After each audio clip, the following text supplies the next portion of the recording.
This is not me. This is not who I am. This phrase is coming up left, right, and center right now.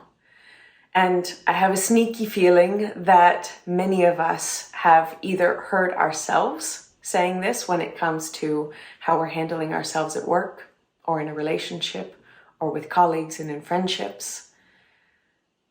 And right now, what I want to do is I want to give a little bit of space around it, because I think it's really easy to just kind of push it aside and say, it's fine, never mind, I'm not going to worry about this. But I think when we hear ourselves or friends of ours saying this type of thing, it's a huge opportunity to grow and learn. So there are two things that I want to talk about. The first is raising some self-awareness. That phrase, this is not who I am. Brutal honesty right here, it is how you are. And at the same time, it is not all of who you are. We are multifaceted. We have so much dynamic capacity within ourselves. And let this be something that is actually quite encouraging. We are much more malleable with how we show up into the world, with our personality and our identity, than what we imagine ourselves to be. We're malleable. We can shift and change that.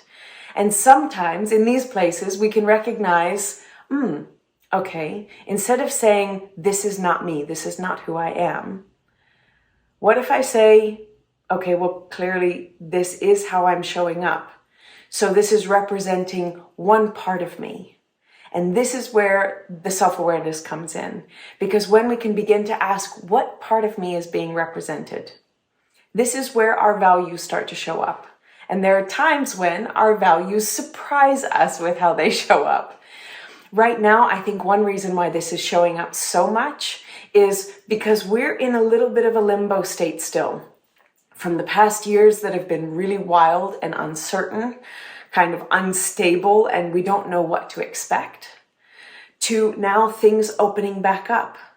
And a lot of our values that had free range to be expressed before all of the stuff with the pandemic, now all of a sudden we realize, man, it's been a long time since I had fun, since I gave myself some freedom, since I allowed some spontaneity.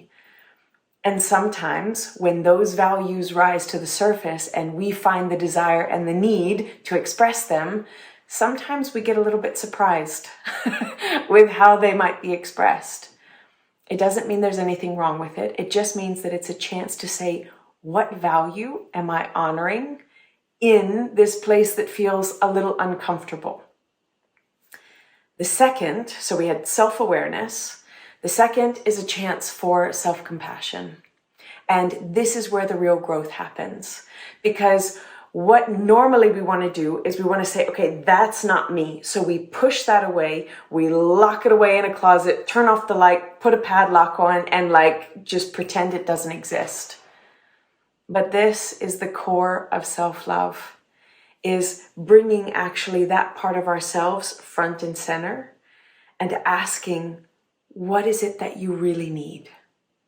Because sometimes when we need touch, when we need connection, when we need the experience of being seen, when we need spontaneity and fun, all these different values that sometimes get pushed down a little bit during stressful times, they might show up in slightly hedonistic ways, or slightly lazy ways, or slightly funky ways that we don't think of ourselves in that capacity in a normal setting.